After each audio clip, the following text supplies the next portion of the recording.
हरि ओम उमासुतं शोकविनाशकारकं नमामि जगन्नाथ सर्वपादपङ्कजं नमो देव्ये महादेव्ये शिवाय सत्तं नमः नमः प्रकृत्याय भद्राय नियतां प्रतां स्मृतां हरि ओम गणानां गणपतिगं नमामि प्रियाणां तां प्रियपतिगं नमामि नीनां देवी वरदां संकल्प्यां लंबोदर सुस्मि गौरी मायावक्राभ्यां श्रीगणेश अंबिकाभ्यां नमः ये गच्छेत् यत् श्रीगणेश अंबिकाभ्यां नमः हरि ओम मनो ज्योतिर्दुष्टामादसदस्पतिर्यज्ञमं नरोतरीशं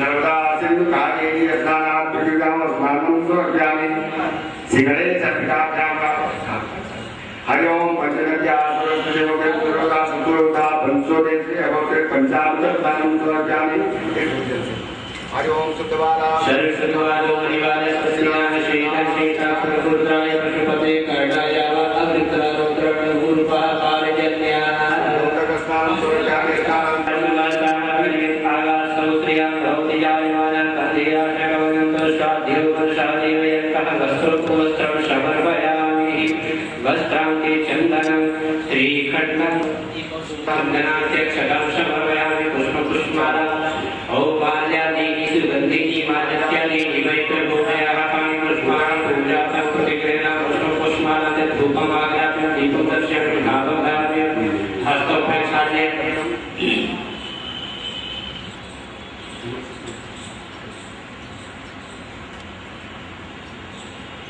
गुरुकुल चर्चा में दीपं दर्शयामि हस्तौ प्रक्षाल्य ओम ऋषिकेशाय नमः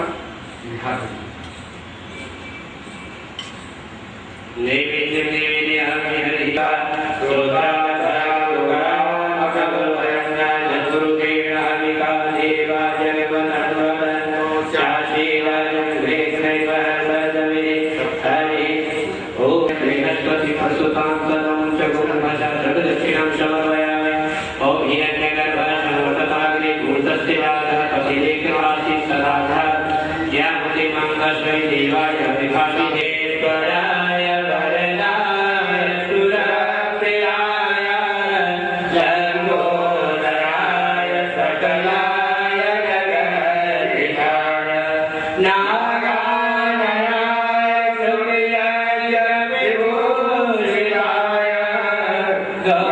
गौरीसुताय गणनाय नमो नमः मंत्रोष्पादनं समर्पयामि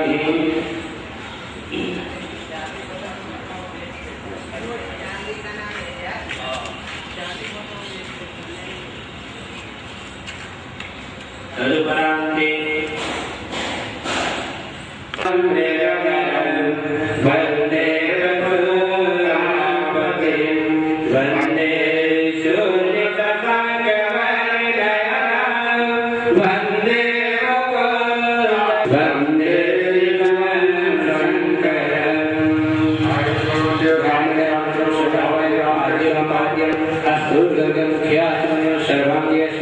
समर्पयामि ओंकारेकाभो नमः पंचामृतस्नान हरि पंचनद्यः सरस्वतीमपि यन्त्री सत्स्वरूपः सरस्वती रूपं जपाभूति श्रीभं भोज्यायमानः प्रतिराश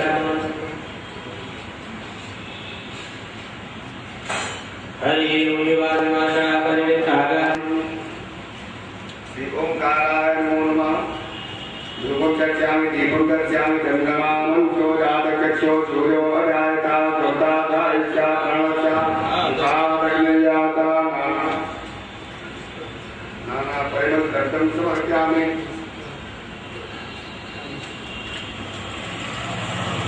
मूर्ति चन्द्रमानं चोरादकक्षो सूर्यो अजायता प्रोतादायिष्या प्रणवशा उपादग्नयाता वनस्पतिरप्रोतुं खण्डा हरि ओम काव्यासीरञ्जयचरणं विष्णो देवो शर्मकला अभ्याहो चमुखः ॐ हरिः ओम हिरण्यगर्भोऽवदानि भूतस्य जातः पतिरेकासी सदाभ्यां ते मङ्गलस्मै देवाय हविषां देवः तदुपरान्ते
वंदे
पूज्य सदगुरुदेव भगवान, सभी भक्तवृंद, पूज्य बाबा जी महाराज के पावन सानिध्य में श्री कृष्ण चरित्र का दर्शन कर रहे हैं। हम सब सुखदेव जी महाराज अभिमन्यु पुत्र परीक्षित को ये पावन आख्यान सुना रहे हैं।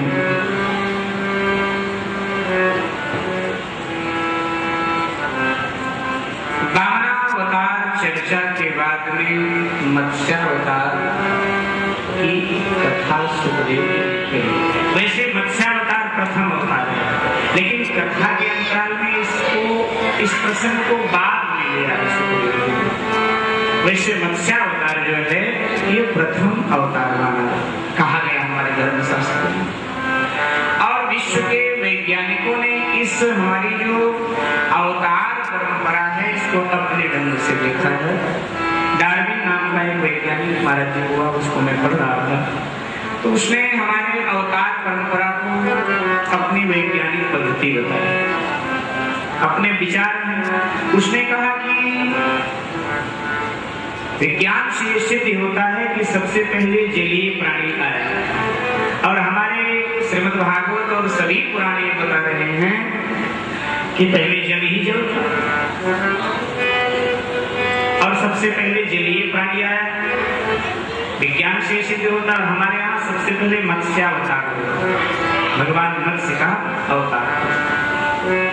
उसने कहा कि जो भारत के ऋषि लोग थे वो पूर्ण वैज्ञानिक थे, उन्होंने इस विज्ञान के तथ्य को कथा के रूप में इसलिए रखा कि जिससे व्यक्ति के अंतराल में वो बात उतर जाए कि विज्ञान की कठिन भाषा में अगर वो ये बात करते तो लोग समझ न पाते, इसलिए उन्होंने इस बात को ऐसे तो कहा कि सबसे पहला अवतार मत्स्यावतार है। और मत्स्यावतार विज्ञान कहता है कि सबसे पहले जलीय प्राणी उत्पन्न हुआ जो जल में रह सकता है। और फिर जो दूसरा अवतार है वो कच्छप अवतार कि जल में भी रहे थल में भी रहे, और विज्ञान भी ये बात कह रहा है। फिर तीसरा अवतार 12 अवतार, फिर बामन के बाद में फिर परशुराम आदि। तो यहाँ अवतार परंपरा में वैसे पहला अवतार मत्स्य भगवान का है, लेकिन सुखदेव जी ने प्रसंग बस उसकी चर्चा बाद में किया। सुखदेव जी महाराज कहते हैं कि सत्यव्रत नाम के मनु हुए। सत्यव्रत मनु ईश्वर के भक्त हैं, वो चिंतन कर रहे थे ईश्वर का। हाथ में आचमन के लिए जल लिया तो अचानक उनके हाथ में मत्स्य आ गया। परीक्षित महाराज ने पूछा मत्स्यावतार का उद्देश्य क्या है? सुखदेव जी महाराज कहते हैं कि जब अपने आयु में ब्रह्मा जी 100 वर्ष के हो जाते हैं तो ब्रह्मा जी थकान महसूस करते हैं और वो सो जाते हैं। अपने आयु में ब्रह्मा जी अपने गणना के अनुसार, क्योंकि पुराणों में बताया गया कि 4 युग जब बीतता है तब 1 कल्प होता है। ऐसे जब 4 कल्प बीत जाते हैं तो ब्रह्मा जी का 1 दिन होता है। और इस गणना के अनुसार जब ब्रह्मा जी 100 वर्ष के पूर्ण हो जाते हैं तब उन्हें थकान होती है तो थोड़ा विश्राम में वो चले जाते हैं। तो देवताओं का होता है नैमित्तिक प्रलय। उस समय ब्रह्मा जी के विश्राम में जाते ही देवता भी सब विश्राम में चले जाते हैं, उनका नैमित्तिक प्रलय होता है। लेकिन हमारे यहाँ मृत्यु लोक में महाप्रलय हो जाता है। ब्रह्मा जी की श्रुति ही यहाँ महाप्रलय का दृश्य उपस्थित हो जाता है। तो सुखदेव जी महाराज कहते हैं कि ब्रह्मा जी ने थकान महसूस किया। अब ब्रह्मा जी विश्राम में गए, अभी निद्रा आई नहीं थी, जमाई लिया था ब्रह्मा जी ने। ब्रह्मा जी के मुख में कहा गया चतुर्वेद है, 4 वेदों का निवास ब्रह्मा जी के मुख से है कि वेदों का जो ज्ञान है वो भगवान ने ब्रह्मा जी को दिया और ब्रह्मा जी से ही वेद निकले, इसलिए ब्रह्मा जी को वेदों का रचयिता कहा जाता है। वेद व्यास ने उसका विस्तार किया है, रचना नहीं। वेद अपुरुष भगवान की वाणी है। तो चतुर्वेदों को लेकर हयग्रीव नाम का एक दानव था, वो भाग गया। ब्रह्मा जी बड़े दुखी हुए कि वेद चला गया, ये तो अमूल्य धरोहर थी। ब्रह्मा जी ने जाकर के भगवान से प्रार्थना की, महाराज हयग्रीव वेदों को लेकर जल में छुप गया है, समुद्र में छुप गया है। अब ऐसा प्राणी चाहिए जो जल में जाकर मार सके हयग्रीव, ऐसा ही प्राणी चाहिए, ऐसा ही कोई अवतार हो जो जल में जा सके, क्योंकि हयग्रीव जल में छुप गया। भगवान ने कहा ठहरो, मैं वेद ला देता हूं। और उसी समय इधर सत्यव्रत मनु ने हाथ में कमंडल से जल लिया आचमन करने के लिए, तो छोटे से मत्स्य के रूप में, मछली के रूप में भगवान उनके हाथ में आ गए। उन्होंने देखा ये तो कोई मत्स्य है, कमंडल में डाल दिया, ध्यान करने लगे। तो आवाज आई, ये छोटी जगह है, हे ईश्वर मुझे कोई बड़ा स्थान दो। सामने सरोवर था, सरोवर में विसर्जित कर दिया मत्स्य को, लेकिन थोड़ी देर बाद में वो इतना बढ़ा कि सरोवर में उसका शरीर नहीं आ रहा है। उसने कहा, हे राजर्षि, सत्यव्रत मनु राजा थे इसलिए राजर्षि शब्द का प्रयोग उनके लिए भागवत में आया। हे राजर्षि मुझे कोई और बड़ा स्थान दीजिए। उसने उठा करके उनको सागर में डाल दिया कि इससे बड़ा स्थान जलीय कोई हो नहीं सकता। वो बढ़ने लगे, इतना बढ़े इतना बढ़े इतना बढ़े कि सागर का समस्त जल उनके नीचे था। इतना विस्तार किया अपने शरीर का। हयग्रीव दानों को मार दिया और वेद उससे ले। अब सभी ऋषि मुनि यहाँ इकट्ठे होकर के भगवान की स्तुति करने लगे कि महाराज ब्रह्मा को ही वेद दे रखा है, हमको भी चाहिए। तो भगवान ने चारों वेदों को रख दिया, बोले जिनको जो ऋचा अच्छी लगती हो उस ऋचा को ले लो। तो अलग अलग ऋषियों ने अलग अलग ऋचा को लिया और वही ऋषि उस ऋचा के आचार्य हो गए। कई बार आज लोग वेद पाठ करते हैं तो कहते हैं, कहा जाता है कि वेद ईश्वर की वाणी है, लेकिन वहां लिखा रहता है कि इस मंत्र का अमुक देवता है और अमुक ऋषि है। इसका मतलब उस ऋषि की रचना है, लेकिन ऐसा नहीं। इसका मतलब यह है कि जिस ऋषि को जो ऋचा अच्छी लगी उसने उस ऋचा को ले लिया, उसका प्रचार उसने किया, इसलिए उस का ऋषि वही कहा गया। अमुक ऋचा का अमुक ऋषि है, इसलिए ऐसा वेदों में वेद दे दिए भगवान। और अब सत्यव्रत मनु के पास आए और कहने लगे, ब्रह्मा जी निद्रा में जाने वाले हैं और अब महाप्रलय होने वाला है, और तुमने गत जन्म में हमसे इच्छा किया था कि मैं महाप्रलय देखना चाहता हूँ। मैंने कहा था मैं तुम्हें दिखाऊंगा, अब महाप्रलय देखने की तैयारी करो। सत्यव्रत मनु ने कहा, महाराज वो कैसे तैयारी होगी? मत्स्य भगवान ने कहा, एक विशाल लकड़ी की नाव बनवाइए और वासुकी नाग के पूंछ से उसे बांध दीजिए और फिर वासुकी नाग को मेरे कमर में बांध देना। तुम इस नाव में बैठ जाना, सभी प्रकार की जो औषधियां हैं, वनस्पतियां हैं, उनके बीज रख लेना इस पे। और सप्तर्षि मंडल जो है उन्होंने भी प्रलय देखने की इच्छा की थी, तो सप्तर्षि मंडल को बीच पे बिठा लिया। और फिर आज के 7वें दिन महाप्रलय होना है। इतनी भीषण वर्षा होगी कि देखते देखते सारा संसार जलमग्न हो जाएगा, नक्षत्र मंडल सूर्य चंद्र आदि सब नष्ट हो जाएंगे,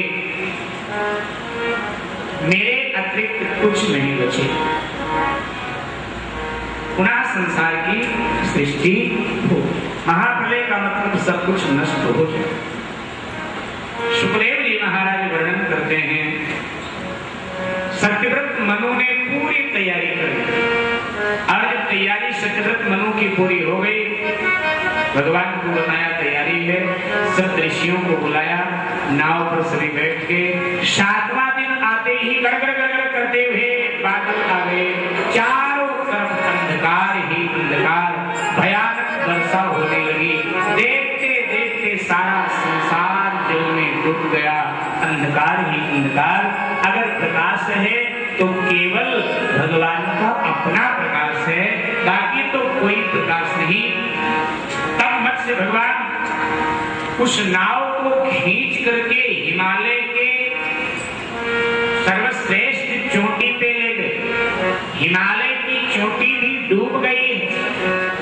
महाप्रलय का दर्शन कराया सत्यव्रत मनु को, जैसे भगवती जगदम्बा ने मार्कंडेय महाराज जी को एक बार प्रलय का दर्शन कराया था, ऐसे ही महाप्रलय का दर्शन कराया है। और अब जो समय था पूर्ण हुआ। ब्रह्मा जी ने पुनः चेतना में प्रवेश किया। भगवान के आदेश से ब्रह्मा जी ने पुनः सृष्टि की रचना की। सुखदेव जी महाराज कहते हैं, राजन, ये सृष्टि अनेक बार बनी है और अनेक बार नष्ट हुई। पुराणों में मेरे भाई बहन केवल धार्मिक कथाएं नहीं, पूरी सृष्टि का इतिहास है, भूगोल है, खगोल है, विज्ञान है, सब इसमें। ये जो कहते हैं ना पाश्चात्य के लोग की 5,500 वर्ष ही सृष्टि को अभी हुए। अगर हमारे संस्कृति को स्वीकार कर लेते हैं तो उनकी संस्कृति तो बहुत पीछे की हो जाती है, इसलिए वो मजबूर होकर के इसको नकारते हैं। इतिहास को भगवान बुद्ध से पहले वो स्वीकार ही नहीं करते। उनका इतिहास प्रारंभ होता है बौद्ध काल से, लेकिन हमारा इतिहास तो बड़ा प्राचीन, हमारा धर्म भी बड़ा प्राचीन। जब पहली बार सूर्य उदय हुआ था, प्रथम बार जब सूर्य की किरण निकली थी, चिड़ियों ने चहचहाना सीखा था, उस समय भी सनातन वैदिक धर्म मौजूद था। उस समय प्रथम बार सूर्य का उदय हुआ, इतना प्राचीन। सनातन का मतलब जो सदा से चला आ रहा है, सदा से चला। मेरे भाई सुखदेव जी महाराज वर्णन करते हैं, राजन, अब मैं सूर्य वंश का इतिहास कहूंगा, जिस वंश में परमात्मा ने रामावतार लिया, और रामावतार और कृष्णावतार ये पूर्ण ब्रह्म, ये दोनों पूर्ण ब्रह्म, इनको पूर्ण ब्रह्म। सुखदेव जी महाराज कहते हैं, सूर्य वंश जैसा पावन वंश कोई सृष्टि में अब तक हुआ नहीं। वंश तो अनेक हैं, लेकिन सूर्य वंश निष्कलंक है। और वैसे भी सूर्य में कोई कलंक नहीं, तो वंश में कहां से कलंक हो? बोले सूर्य देव महाराज के कई पुत्र, यमराज भी सूर्य के पुत्र, शनिदेव महाराज भी सूर्य के पुत्र, यमुना उनकी पुत्री। इन्हीं में से अश्विनी कुमार जो देवताओं के बैठते हैं वो भी सूर्य के पुत्र। सूर्य की 2 पत्नियां बताई। उनकी पहली पत्नी का नाम है संज्ञा। ये संज्ञा विश्वकर्मा जी की पुत्री, जिनकी राजधानी, जो विश्वकर्मा जी हैं उनकी राजधानी शाकद्वीप में, जिसे आजकल ऑस्ट्रेलिया कहा जाता है, वो उस समय का शाकद्वीप। विश्वकर्मा जी जो देवताओं के भवन आदि के निर्माता हैं, आज की भाषा में इंजीनियरिंग की कला में दक्ष हैं विश्वकर्मा, ये भी देवता विश्वकर्मा। तो विश्वकर्मा जी की पुत्री जो संज्ञा है वो सूर्य को व्यापी। प्रथम बार भगवान सूर्य की उत्पत्ति तो भगवान के नेत्र से हुई, जब अनादि काल में निराकार से प्रभु साकार हुए और विचार आया कि एक से मैं अनेक हो जाऊं। उस समय भगवान ने अपने नेत्रों से सूर्य को उत्पन्न किया, समझिएगा। फिर बाद में कश्यप ऋषि ने तब किया कि सूर्य मेरे पुत्र बने। तो एक रूप से, एक अंश से सूर्य कश्यप ऋषि के पुत्र बने थे, इसलिए सूर्य के पिता को कश्यप कहा जाता है। कश्यप को सूर्य का पिता कहा जाता है, अदिति को माता, क्योंकि एक अंश से एक बार सूर्य नारायण कश्यप ऋषि के पुत्र बने थे। जैसे भगवान कौशल्या के पुत्र बन गए, देवकी के पुत्र बन गए, बस इस एक अंश। तो विश्वकर्मा की पुत्री संज्ञा सूर्य को ब्याही। अब सूर्य में इतना प्रचंड तेज था कि वो सहन नहीं करता उनके तेज, और जब उनके तेज को सहन नहीं कर पाए तो वो एक दिन अपने पुत्र पुत्री यम और यमुना, इन दोनों को भी ये बात बताई नहीं बल्कि उसने माया से छाया अपनी उत्पन्न की और उस छाया को वहां छोड़ करके संज्ञा शाप द्वीप चली गई, ऑस्ट्रेलिया आज की भाषा में, वहां चली अपने पिता विश्वकर्मा के पास और कहने लगी इतना तेज है कि मैं सूर्य लोक में नहीं रह सकती, बड़ी गर्मी है, मैं किसी ठंडे प्रदेश में जाना चाहती हूँ। कहा फिर हिमालय में जा।